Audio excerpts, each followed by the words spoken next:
il viendra, esprit de vérité vous conduira dans la vérité, il dira ce qu'il aura entendu, il annoncera. Shalom, shalom, soyez richement bénis.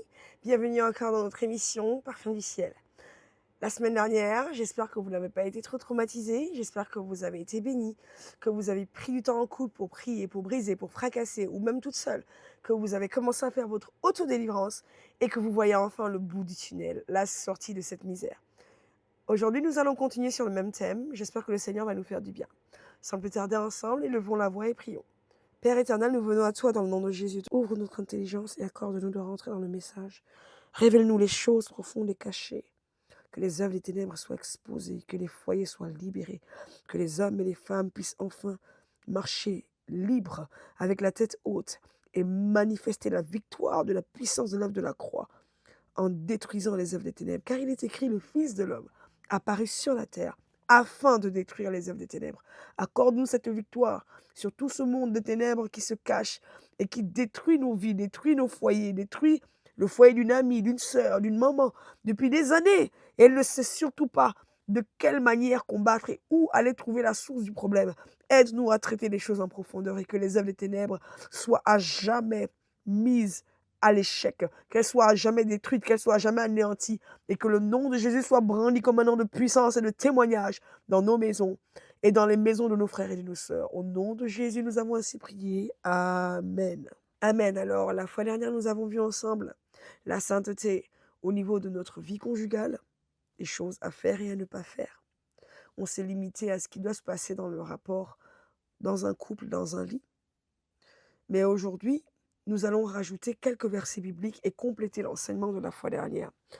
Nous avons brièvement parlé de l'attitude impudique, l'impudicité. Je vais partager avec vous certains versets pour démontrer à quel point l'impudicité n'est pas quelque chose d'apprécié par le Seigneur. Quand la Bible dit que le lit conjugal soit exempt de souillure, je crois que le Seigneur nous reprend aussi sur les choses avec lesquelles nous pouvons nous amuser. Je vais être plus précise, on ne peut pas avoir de rapport sexuel et faire entrer des objets dans le rapport sexuel. On ne peut pas mettre des peignes, des brosses, des bananes, bref. Déjà, si on ne met pas le chien et le chat, à plus forte raison des objets de la maison, ce que les mondains appellent des toys. Beaucoup de personnes vont à l'église, mais achètent des toys. Ils achètent aujourd'hui, ça va de pire en pire, on achète des robots. Ouh là là. Bon, ne soyons pas dans le jugement, aimons nos frères, mais il faut quand même qu'on se dise la vérité. On ne peut pas prendre des objets pour agrémenter, pimenter les affaires du lit. Le corps de votre femme suffit, le corps de votre époux vous suffit. Vous n'avez pas besoin de petits joujoux en plastique ou en caoutchouc. Et je peux même aller loin de certaines choses qu'on achète à la pharmacie. Alors, je ne vais pas tout dire, parce que je suis consciente que derrière cet écran, il y a des personnes qui vont regarder cette vidéo, qui sont de la vieille école. Le genre d'école où on n'a pas envie qu'on nous dise la vérité. Le genre d'école qui font pour une vérité, on va se mettre en colère. On va dire alors tout le reste est faux. Alors que c'était juste l'ennemi qui s'est dit, mais pourquoi elle lui dit ça? Elle va m'arracher ma proie. Et donc ça va vous mettre dans une colère qui va faire en sorte que vous n'aurez pas envie d'écouter la suite. Et vous mettrez en doute tout le reste. Non, j'éteins la caméra, c'est bon, je veux plus voir cette vidéo parce que cette dame, elle m'énerve. Oui, bah oui, j'ai l'habitude depuis le début de mon ministère. Si vous saviez le nombre de fois où j'ai entendu des gens après la délivrance ou en cours de délivrance me dire juste ta voix, on entend juste ta voix, on commence à sentir les poils se hérisser. Mais c'est parce que je sais quel est le type de sirène, je sais quel est le type de démon qui reconnaissent l'autorité qui a été posée en moi et qui ne supportent pas la vérité parce que je dois vous arracher de leurs griffes. Ces choses vous tiennent à cause de certains objets. Aujourd'hui, les gens sont à l'église et vont jouer avec certains préservatifs. Écoutez, je ne vais pas tout dire, mais je vais dire certaines choses dont je peux avoir les preuves des choses que j'ai vues, que j'ai constatées, soit par révélation, soit de manière réelle, soit interpellées par le Saint-Esprit. Il y a un type de préservatif qui est clouté. Il y a comme des petites bulles autour pour émousser le plaisir.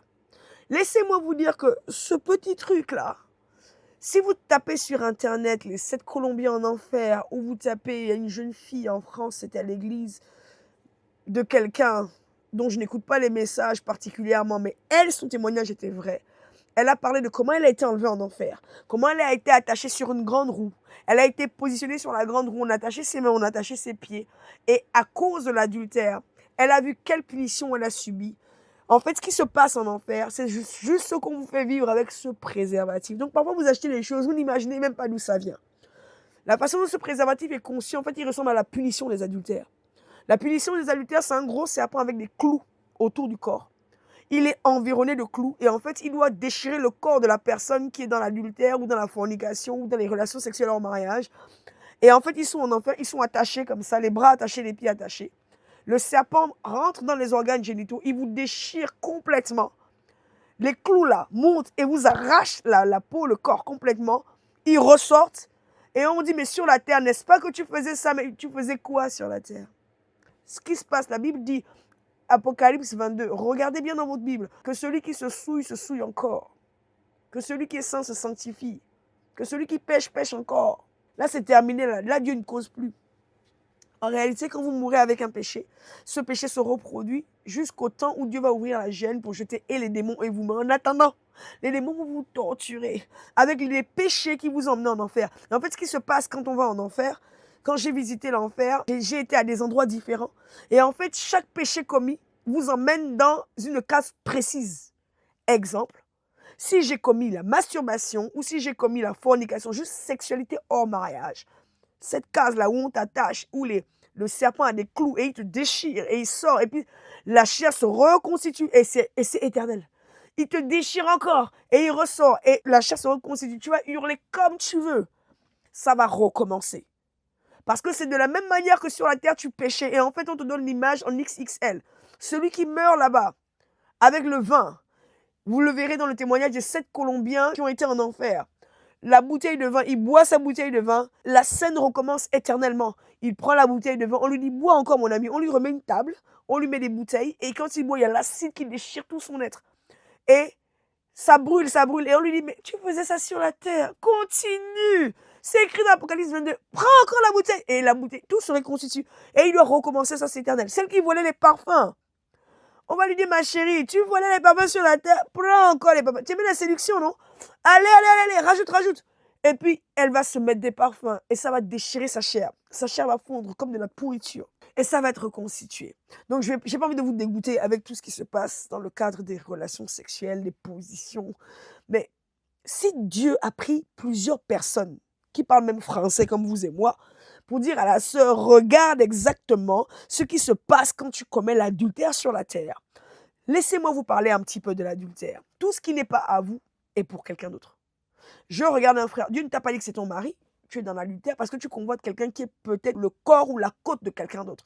Quand je dis côte, c'est-à-dire ce frère est né, Dieu a choisi que cette femme sera à lui, et donc cette femme, c'est sa côte. Peu importe les chemins, les erreurs sur la route, le jour où il priera, Dieu lui dit, c'est un tel ta femme, donc c'est celle que j'ai tirée de toi, c'est ta côte. Et donc, il n'y en a qu'une que j'ai choisie pour toi. Maintenant, si elle refuse de faire ma volonté, je la disqualifie, je récupère l'onction qui est sur elle, je la mets sur quelqu'un d'autre, et une autre va pouvoir t'accompagner dans le ministère. À ce moment-là, elle va récupérer les qualifications que l'autre devait manifester, elle va les manifester à sa place. Mais aussi longtemps que vous n'avez pas de révélation sur un frère et une sœur, toute sœur que vous convoitez, tout frère que vous convoitez, avec qui vous couchez, vous goûtez, même si vous avez des songes. Et puis laissez-moi vous dire qu'en réalité, souvent vous avez des songes parce que vous avez commencé la relation avant que Dieu ne parle. Et comme vous avez commencé la relation avant que Dieu ne parle, votre âme, votre esprit s'est attaché à la personne. Car il est écrit, ne savez-vous pas qu'avec la prostituée, vous êtes une seule chair? Je vous choque peut-être, mais il y a des relations qui sont dans l'église, des gens qui se sont mariés dans l'église, ce n'était pas la volonté de Dieu. C'est parce qu'ils sont tombés dans la fornication. Ils ont convoité. Ils ont tellement convoité qu'ils n'arrêtaient pas de coucher avec la sœur. Ils ont tellement couché qu'à un moment, Dieu a dit au pasteur, écoute, ils ne veulent pas entendre ma voix. Ils ne veulent pas se repentir et arrêter pour que je leur dise, toi, ta vraie femme est ici, toi, ton mari est ici. Et bien maintenant, qu'ils assument. Il a trop consommé la fille d'autrui et maintenant qu'il l'épouse. Et en fait, tu es là, mon ami, ce n'est pas ta côte. Je te choque. Mais je ne suis pas là pour vous traumatiser. On est là pour avancer. Ça va aller. Hein? Parce que si on commence à rentrer dans l'affaire d'avoir fait la volonté de Dieu ou pas, les conséquences, là, je crois qu'on ne va pas s'en sortir. On va tous s'évanouir ici. Mais Jésus est bon. Jésus est amour. Jésus pardonne quand on se repent. Quand on prend conscience de notre péché et qu'on décide d'arrêter. Et donc, certaines choses qu'on achète à la pharmacie, dites, ah, je suis chrétien, je veux pas de grossesse tout de suite. Je suis d'accord. On ne veut pas avoir des bébés, on dirait des lapins. 5 années de mariage, 5 bébés, c'est trop. Ma femme est fatiguée. Trouvez tous les motifs que vous voulez. Mais laissez-moi vous dire une chose. De la même manière que je pense, et je suis convaincue de cette chose, qu'on ne peut pas arrêter Dieu, qu'on ne va pas aller faire certains trucs. Je ne suis pas là pour ouvrir les débats. Hein. Des gens qui vont se mettre en colère si je parle du fait de couper les trompes. Oh, mais elle est venue gâter notre affaire ici. Je vais vous dire quelque chose. Quand vous arrivez au ciel, il y a des choses que vous comprendrez. Quand Dieu va vous faire visiter le ciel, posez-lui bien les questions. Dites même, Seigneur, si jamais tu veux me visiter en rêve, est-ce que je peux te poser? Voici ma liste. Faites une liste de questions. Dites, Seigneur, j'aimerais savoir, est-ce que j'ai le droit de faire ça? Est-ce que j'ai le droit d'empêcher de donner la naissance? Est-ce que j'ai le droit, quand je jouis, de mettre la jouissance par terre? Est-ce que j'ai le droit, parce que j'ai pas envie que l'église sache que j'ai couché avec toi, faut pas qu'il y ait de traces, faut pas que tu tombes enceinte. Et puis tu prends la pilule le lendemain. En fait, chaque fois qu'elle a pris la pilule le lendemain, tu sais ce que tu lui as fait faire? Elle risque de se retrouver avec des enfants et le produit de l'avortement. Je ne sais même plus comment ça s'appelle le truc là, la fameuse pilule qu'on achète à la pharmacie. Les enfants seront là, ils vont l'attendre avec le produit dans la main. Parce qu'ils étaient déjà en cours. Et toi, tu dis, non, mais je ne voulais pas que le scandale éclate à l'église. Je ne voulais pas que ci, je ne voulais pas que ça. Repends-toi, mon frère. Repends-toi, ma soeur, si tu l'as fait. Ça peut arriver à tout le monde d'être attaqué par l'esprit des autres. Ça peut arriver à tout le monde d'avoir des destinées compliquées. Repends-toi et s'il te plaît, arrête-toi. Et bats-toi pour sortir de là. Marcher droit, Jésus t'aime et Jésus veut te relever, Jésus veut t'encourager, Jésus veut t'utiliser dans la sainteté, Jésus veut faire de toi un vase d'honneur, pas une femme d'une nuit à qui on va raconter des blablas et puis un jour dans le mariage on dira de toutes les façons je t'ai eu comment? Il n'y a plus de respect. Bref, l'adultère c'est tout ce qui n'est pas à nous, donc on peut regarder quelqu'un, on est tombé amoureux, on a commencé à la fréquenter avant de voir le pasteur, mais ce n'était pas pour nous, c'était la côte de quelqu'un d'autre ou le mari de quelqu'un d'autre. Et on a forcé les choses. Et donc, à partir du moment où on a regardé ce qui n'était pas pour nous, c'est de l'adultère. Le jour où vous l'épousez, ok, vous sortez de l'adultère parce que ses parents disent oui, vos parents ont dit oui. Bon, c'est bien. Mais chaque fois que vous avez regardé sans parler, chaque fois que vous avez apprécié en silence, la sœur qui passe, l'autre qui passe, et puis vous regardez le moulage derrière, le décolleté de la collègue de travail, je sais pas. La liste peut être tellement longue. La dame sur la pub en caleçon, en slip. Je vais vous raconter l'histoire d'une sœur au Gabon qui une fois s'est fait attaquer par les maris de nuit. Et de quelle manière elle s'est fait attaquer? Elle a demandé au Seigneur, mais il s'est passé quoi? J'ai pas péché, je comprends pas. En fait, la journée, elle est passée dans son salon. Et sa famille était en train de regarder les films nigériens, soi-disant chrétiens. Et en regardant les films nigériens, il y avait juste un homme nu de dos. Quelqu'un nu de dos. Elle n'a même pas vu le visage, elle passait dans le salon. Et le Seigneur lui dit, juste cette image, tu ne t'es pas repenti. Le mari de nuit a eu le droit de venir t'attaquer. Et quand le Seigneur a montré ces choses, on a prié, j'ai posé la question au Seigneur. Je crois que moi-même, je m'étais aussi fait attaquer une autre fois aussi par les maris de nuit. Et j'ai dit au Seigneur, mais comment on les détruit? Il m'a juste dit le feu. Réclame le feu du Saint-Esprit et brûle-les. Donc après, je ne sais pas ce jour-là, c'était quel type d'entité, mais j'ai eu droit aux androgynes, qui changent de sexe, j'ai eu droit aux gens qui prennent les visages de la personne que je dois épouser ou de la personne que j'ai épousée. J'ai eu droit à tout type d'attaque. Mais dans tous les cas, le feu les foudroie. Utilisez le feu, consumez-les. Mais au-delà du feu, s'ils reviennent, c'est qu'il y a des alliances derrière qui n'ont pas été détruites. Mais revenons sur notre histoire, l'adultère. Vous pouvez regarder et puis vous pouvez apprécier ce qui n'est pas à vous. Que la personne soit mariée ou pas, à compter du moment où Dieu ne vous a pas dit que c'est l'homme de votre vie, la femme de votre vie. S'il vous plaît, zappez, attrapez votre cœur, battez-vous. Dès que vous voyez la sœur, jolie bouche, machin, jolie coiffure, ah aujourd'hui elle est trop mignonne. Dites Seigneur, je me fortifie, je te demande pardon pour tout acte de convoitise par rapport à Madame X. Sœur X, je te demande pardon et je sors de là. Rincez vos yeux avec le sang de l'agneau, décrétez que vous ne la regardez pas, même si elle tourne, elle fait les airs comme ça, elle se penche, elle met le décolleté. Attrapez votre cœur et dites Seigneur, je refuse de tomber dans l'adultère, je refuse de convoiter ce qui n'est pas à moi, je refuse de m'attacher spirituellement à quelqu'un qui n'est pas ma femme ou qui n'est pas mon mari. Je le refuse parce que ça fait des liens. Qu'est-ce qui se passe lorsqu'un homme ou une femme convoite trop une autre personne? Je l'ai appris à mon église. La sœur dira le matin, j'ai rêvé que le frère est venu nu dans ma chambre. Vous savez ce qui s'est passé? En fait, il a tellement désiré qu'il est sorti en esprit de son lit et il allait avoir des rapports avec elle. Et souvent, il y a des personnes qui ont vécu cette scène-là. Je récapitule. Paul voit Cathy. Paul dit, Cathy, ça va, t'es mignonne, tout ça, tout ça. En fait, il a tellement convoité. Il l'a tellement admiré, ses formes, toute la journée, il a regardé. La nuit, il est sorti en esprit. Elle a rêvé qu'ils ont couché ensemble. Parce qu'elle a rêvé qu'ils ont couché ensemble, elle n'a pas l'interprétation. Elle pense que ça veut dire que c'est l'homme de sa vie. Vous voyez comment les gens sont tombés dans le trou? Combien de personnes se sont mis en couple à cause de ça? Elle ne sait pas que c'est parce qu'il l'a tellement convoité qu'il est sorti en esprit et qu'elle l'a vu coucher avec Dieu. Elle a juste révélé, le frère est venu coucher avec toi. Elle devait juste confesser au pasteur, il devait briser les liens d'âme, demander pardon et elle devait juste faire attention à se tenir loin du frère. Même si on te dit que c'est ton mari, et que le mariage n'est pas encore arrivé, même si Dieu te donne la révélation que c'est l'homme de ta vie, tu n'as pas à le voir dans tes rêves, coucher avec toi, ça ne marche pas. On n'a pas à avoir des rapports dans le spirituel. Tu as été dans l'adultère, mon frère, ma soeur. Ce n'est pas un critère pour dire je dois l'épouser parce que j'ai rêvé que j'ai passé une nuit avec elle et que c'était magnifique. Non, vous êtes sortis en esprit, vous avez fait des choses. L'un d'entre vous est sorti de son corps et il allait visiter l'autre. Repends-toi, traite le problème, confesse devant Dieu, dis au Seigneur de te laver de cette attaque. La Bible dit tu ne convoiteras pas. Demande pardon au Seigneur pour la porte de convoitise qui a donné droit à ton esprit de sortir. Le Satan a utilisé ça pour te faire sortir et là, il te donner ce que tu voulais. Tu l'as vu, laisse-moi t'aider. Allons. Et pour ça, l'enfer te guette, mon ami. Bats-toi s'il te plaît. Donc ce que je vous dis peut-être vous choque, vous allez me dire, mais combien de fois j'ai rêvé que tel collègue de travail est venu coucher avec moi? Combien de fois j'ai rêvé que telle star de la télé? Moi aussi quand j'étais petite, je faisais ça en Etruiti à l'époque. J'écrivais des romans avec mes copines. Et puis je conditionnais mes rêves. Je disais aujourd'hui je vais rêver de Taril. Je dormais. Et puis le matin j'étais fière de raconter, oui l'âme dans mon rêve, j'ai fait ça. J'étais encore gamine, je connaissais même pas les garçons. Mais moi-même là, j'allais chercher Marie de nuit, j'avais des rapports avec des démons et ils prenaient l'image de ce en quoi j'allais avoir confiance. Donc, si j'ai dit la journée, ils sont là en fait. Toute la journée, ils vous observent. Tu as dit que tu aimais Michael Jackson? Ok. La nuit, c'est pas Michael Jackson qui est venu, hein, arrête de rêver. On a pris un démon, on lui a donné l'image de Michael Jackson pour que tu sois en confiance et que tu acceptes. Tu as fait, oh, le matin tu es réveillé, il t'a souillé jusqu'à... Et tu es content, tu dis, oh, cette nuit j'étais avec Michael Jackson. Démon, gros démon, tu t'es avec. Repends-toi, supplie le Seigneur de te sortir de là. L'adultère, c'est tout ce qui n'est pas à toi, tout ce qui ne t'appartient pas, que tu as convoité, que tu as désiré, que tu as secrètement, comme de manière exposée, tu es belle, hein, j'aime bien, hein, voilà, hein. Dieu t'a pas dit que c'est elle, laisse ça tranquille. Donc, à partir du moment où tu as désiré, même si tu n'as rien dit, tu as regardé les courbes, le visage, les détails, le sourire, le petit regard coquin, et puis tu t'es dit, oh là là, si mon mari était beau comme ça. Là, t'as ouvert porte à adultère. Donc ne sois pas surpris si la nuit tu le vois en rêve, tu la vois en rêve. C'est pas lui qui est venu. Laisse le frère tranquille ou laisse la soeur en Christ tranquille. Elle t'a rien fait.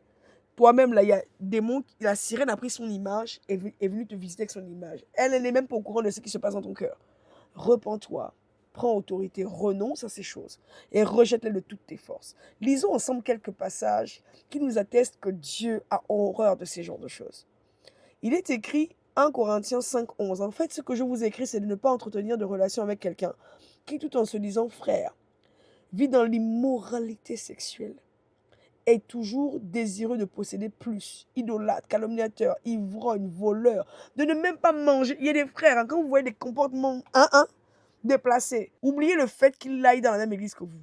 La Bible vous dit, quelqu'un qui a des comportements liés à l'immoralité, s'il vous plaît, toujours des blagues déplacées, la main baladeuse, je ne sais pas quoi.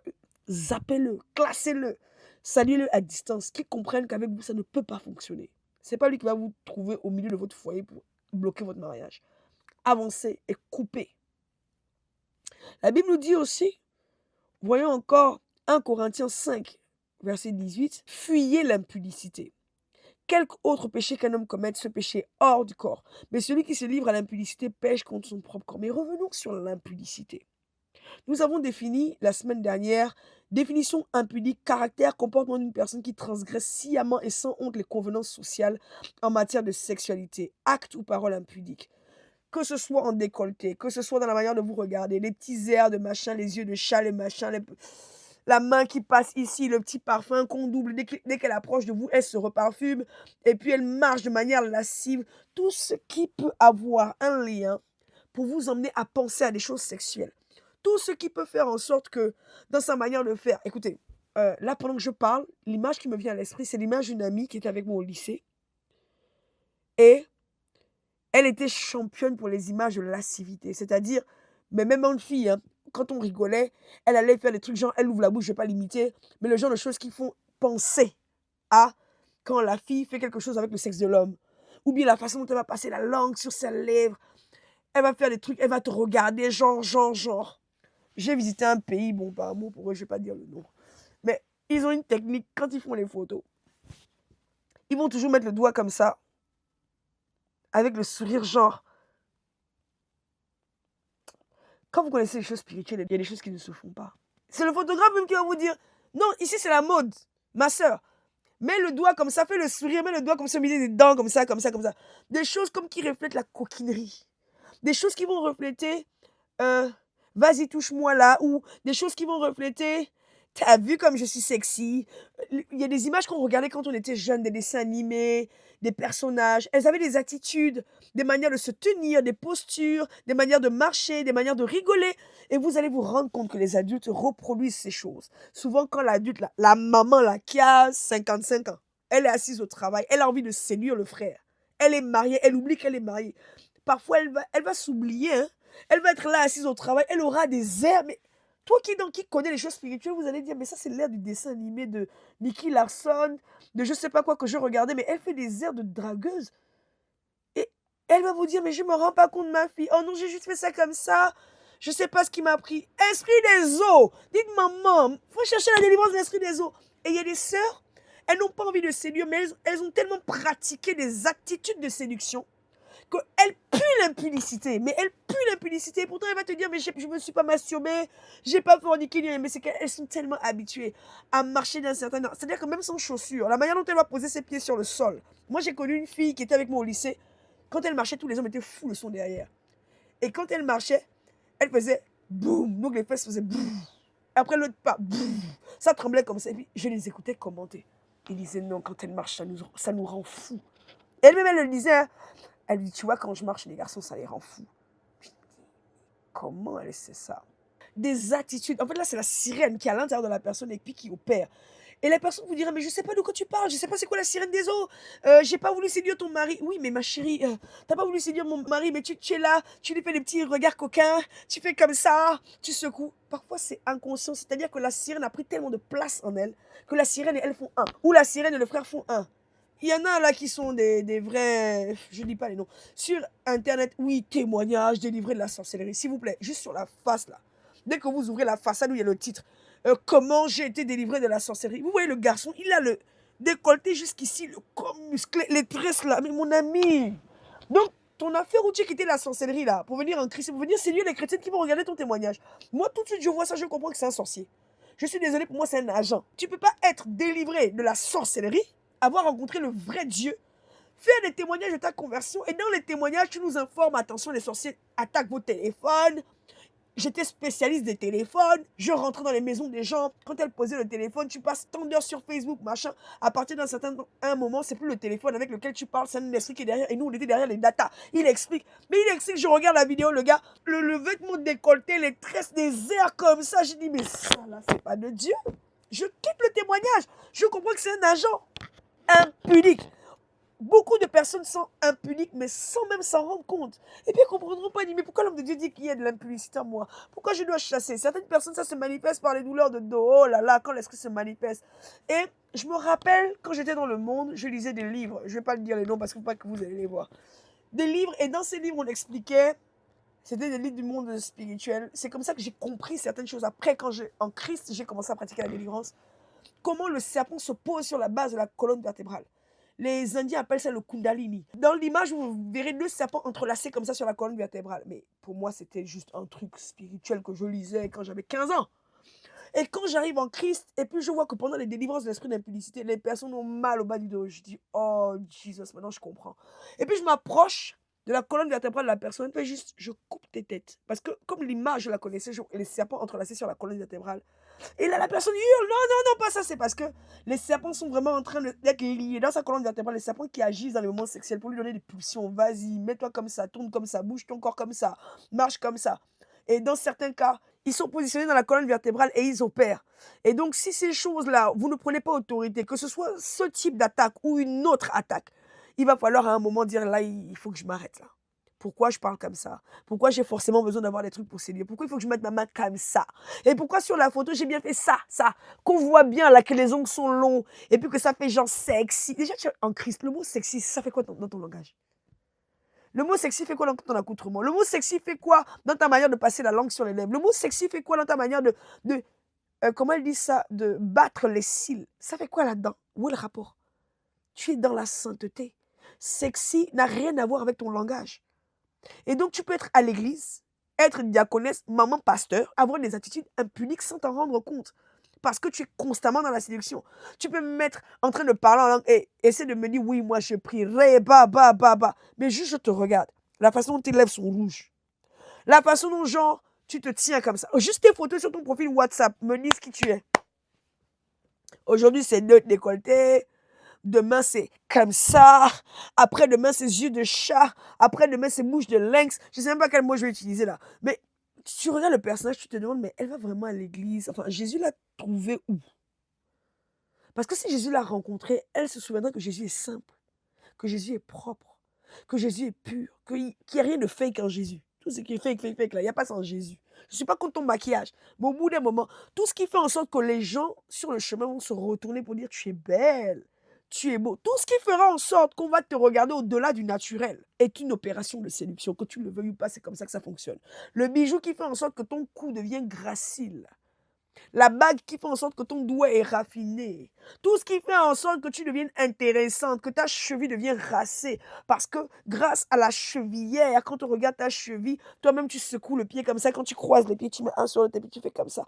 Et puis tu sais que les garçons, ça les rend dingues. Mais tu sais pourquoi tu mets? C'est qui admire? Quand tu mets pour toi, est-ce que c'est toi-même qui t'admire? Non, c'est quelqu'un d'autre qui va t'admirer. C'est quelqu'un d'autre qui va dire, ah, c'est trop bien. Impunicité, impunique, ça va partout. Ça va dans plusieurs sens. Ça touche plusieurs domaines. L'impudicité touche plusieurs domaines. Ta manière de marcher, de parler, de te comporter, ta manière de te tenir, ta manière de t'exprimer. Tu peux dire que tu as un super message, mais excuse-moi si ta robe est totalement moulante, on voit tout. Dis-moi comment un frère va être concentré sur la prédication. Ton pantalon, on voit la trace, le triangle, on imagine tout. Ton pantalon est tellement léger parfois que on sait que là, tu as mis un string parce que c'est tellement fin. Aujourd'hui, les gens là nous ont conditionnés. La mode là, vous achetez vos pantalons sur internet, ils ont l'air bien. Une fois que vous avez commandé, arrivé à la livraison, la robe est transparente. Ils vous ont conditionné à être des impudiques. Mais laissez-moi vous dire ce que la Bible dit. Dieu est fâché contre Jézabel. Allons dans la Bible, dans Apocalypse chapitre 2, à partir du verset 20. Mais ce que j'ai contre toi, c'est que tu laisses la femme Jézabel qui se dit prophétesse, enseigner et séduire. C'est par là qu'elle opère. Mes serviteurs, pour qu'ils se livrent à l'impudicité. Elle ne peut pas coopérer dans l'église. Il faut qu'à l'intérieur d'eux, il y ait des besoins de se lâcher physiquement. Ah, tu es pasteur, oui, mais tu ne comprends pas. Il est pasteur, mais il a besoin de consommer une sœur avant d'aller prêcher. Il y a un truc qui tourne pas rond. L'impudicité touche même les niveaux les plus élevés dans l'église. Et quand Jézabel règne, on ne parlera pas de Jézabel aujourd'hui parce que c'est trop long.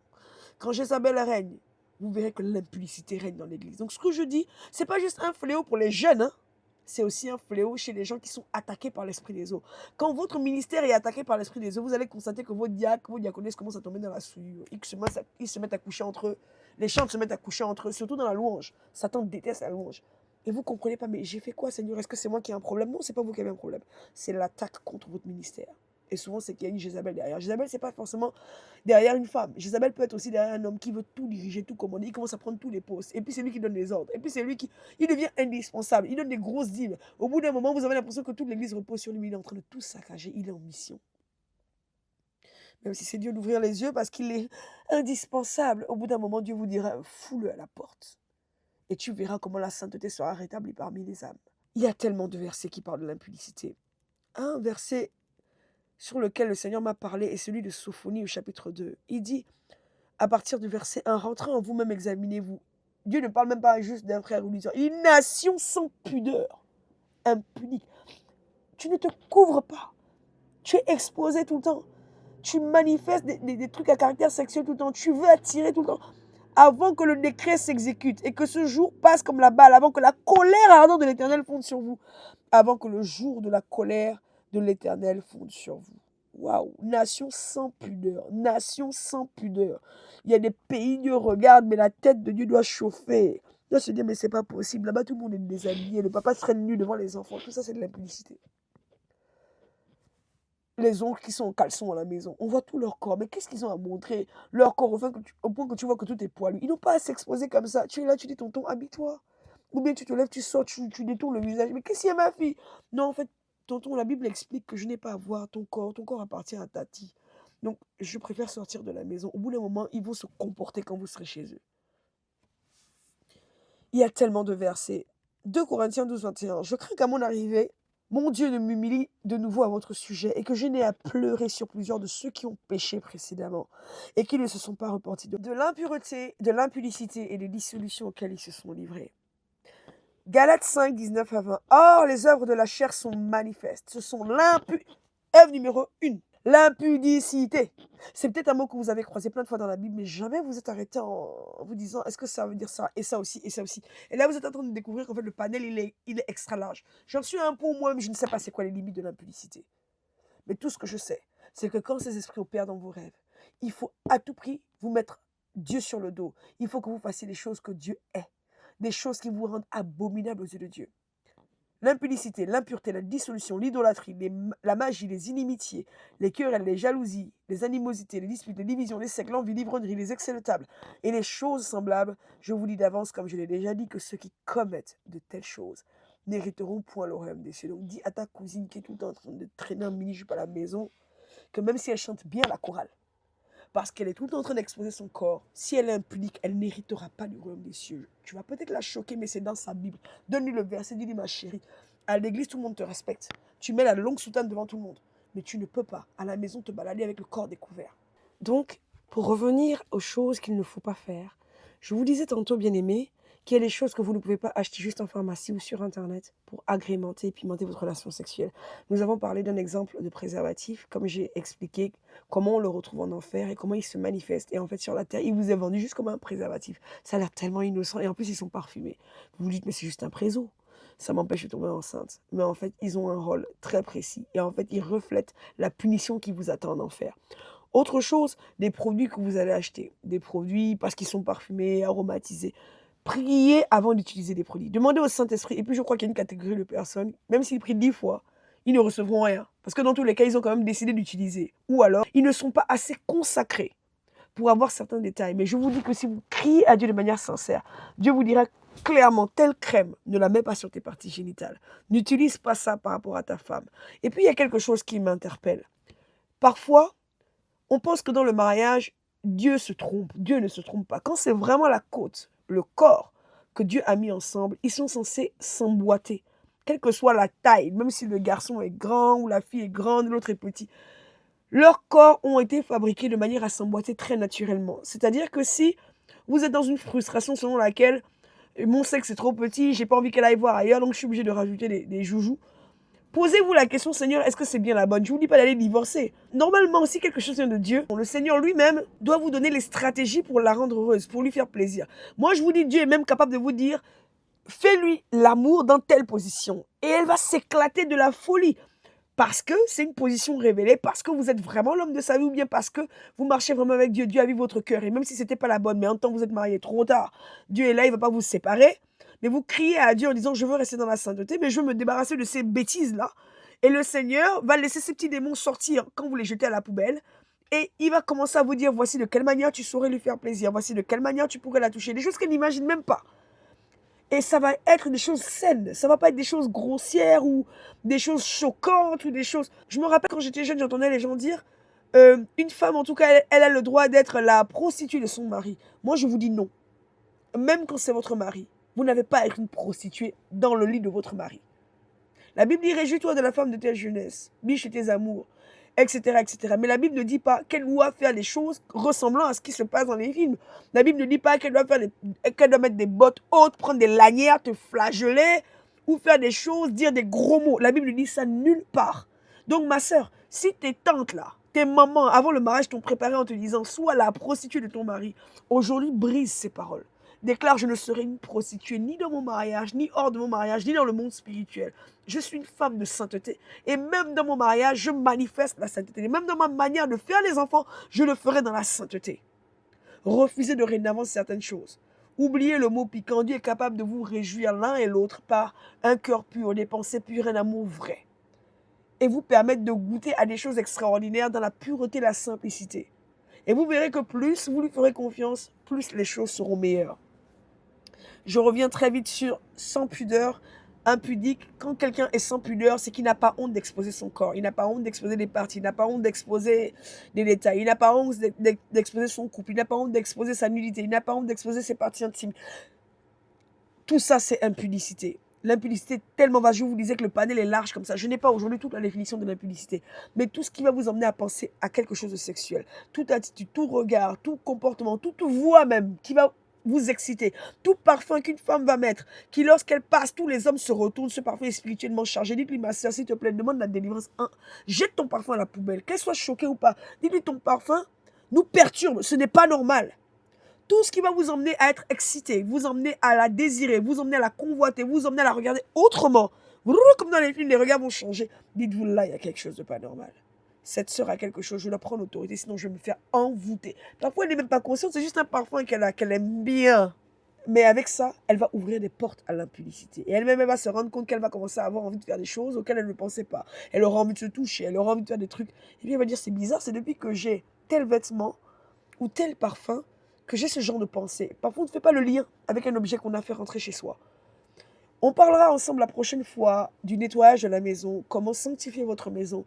Et vous verrez à quel point c'est important de faire les choses par l'esprit. Sans plus tarder, j'espère que vous avez été bénis. J'espère que vous avez été enseignés. J'espère que Dieu vous a interpellé sur des choses stratégiques. Nous allons ensemble prier. Père, nous te demandons pardon pour toutes les choses que nous avons fait rentrer dans notre foyer par méconnaissance, par ignorance, par mauvais conseils, par détresse conjugale, par inquiétude de ne pas satisfaire notre partenaire. Nous te demandons pardon parce que si c'est toi qui nous as donné cette femme ou cet homme, nous n'avons pas su te faire convenablement confiance. Pardonne-nous de vouloir être extraordinaire au lit. Pardonne-nous de vouloir faire des folies au lit. Pardonne-nous de vouloir imaginer le 7e ciel dans les délires qui ressemblent aux films pornographiques alors que jamais la Bible ne nous a enseigné de telles choses. Pardonne-nous d'ouvrir des portes là où toi-même tu nous appelles à sortir de l'impudicité, à sortir de la souillure, à nous sanctifier et à éviter toute attitude immorale. Nous te demandons pardon d'avoir utilisé la bouche pour faire n'importe quoi, d'avoir utilisé les mains pour faire n'importe quoi, d'avoir utilisé nos yeux pour regarder ce qu'il ne fallait pas voir, d'avoir utilisé nos oreilles pour entendre des mots grossiers, soi-disant pour pimenter la relation, alors que ça réveillait des sirènes, des sirops à l'intérieur de nous. Nous te demandons pardon, papa, d'avoir fait des choses qui se font dans les films, à la télé, dans la Kama Sutra, parce que nous pensions que c'était bon. Maintenant que nous découvrons la sainteté, aide-nous à sortir de là. Nous allons nous battre pour que notre foyer soit saint, pour que nos enfants naissent dans de meilleures conditions, pour qu'aucun esprit impur n'entre lors des rapports sexuels et n'anime nos enfants pour nous emmener dans l'interminable délivrance dans la suite des temps. Pardonne-nous pour notre ignorance, pardonne-nous pour les choses que nous avons commises, pardonne-nous pour notre manque d'assurance en nous-mêmes, parce que parfois c'est lié au manque d'assurance. Pardonne-nous, papa, aide-nous à te faire confiance. Dorénavant, nous remettons notre foyer entre tes mains. Nous remettons nos relations sexuelles entre tes mains. Nous prions que tu nous couvres lorsque nous sommes dans ces moments. Nous prions que ton sang nous rende invisibles au monde des ténèbres, que tes anges nous encerclent et nous garder loin des attaques de l'ennemi. Nous déclarons que la sirène n'est pas notre partage. Les maris de lune ne sont pas notre partage. Les objets sexuels et les démons qui les accompagnent dorénavant sortent de notre maison, de notre lit, de notre foyer, de notre maison et de toute personne, Seigneur, qui a pu les emmener comme un jouet, comme une décoration ou même juste une crème.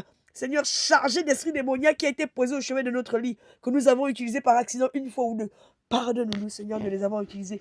Tout outil du monde des ténèbres qui donne un droit à Satan dans notre foyer, nous le rejetons aujourd'hui. Nous y renonçons et nous le jetons à la poubelle. Et nous interdisons à nos frères, à nos amis, à nos voisins qui nous demandent conseil d'utiliser ces mêmes produits. Nous décrétons que ce qui est impur est impur. Et nous ne jouerons pas avec les choses qui viennent du monde des ténèbres. Pardonne-nous d'avoir reproduit les punitions qui nous attendent en enfer au travers de certains objets sexuels que nous avons fait rentrer dans notre maison.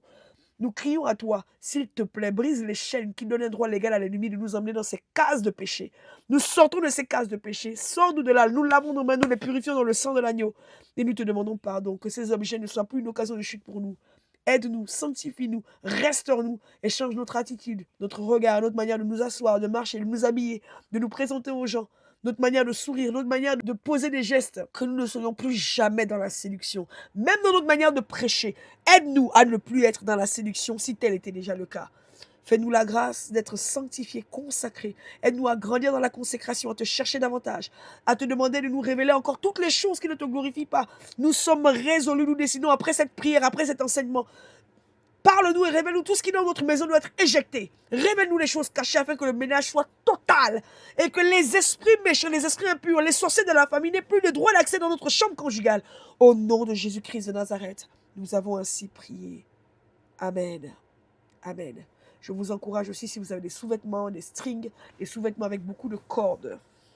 Ce sont des choses que Dieu m'a montrées. Des soutiens où il y a beaucoup de cordes, et puis après ça fait des moitiés balconnettes. Ça vient du monde des ténèbres. Virez-les de vos armoires. Il appelle ça vêtements de séduction. Si vous avez des vêtements, les hommes, si vous avez des strings pour hommes, s'il vous plaît, ça n'a aucun sens. Débarrassez-vous de ces choses. Ce sont des outils qui laissent le droit à l'esprit d'impunicité, d'adultère, de souillure, de pornographie d'entrer dans votre famille. Même si c'est pour vous éclater, sortez ces choses de vos maisons. Soyez richement bénis. Que le Seigneur vous fasse du bien. Ayez de belles révélations. Que vos maisons soient délivrées. Que vos enfants aussi soient délivrés. Au travers de ces choses, que vos enfants ne soient plus attaqués la nuit. Et que votre foyer soit assaini. Afin qu'on sente la paix respirer dans votre maison. Au nom de Jésus, nous avons ainsi prié. Amen. Shalom, shalom. La vérité frappe à ta porte.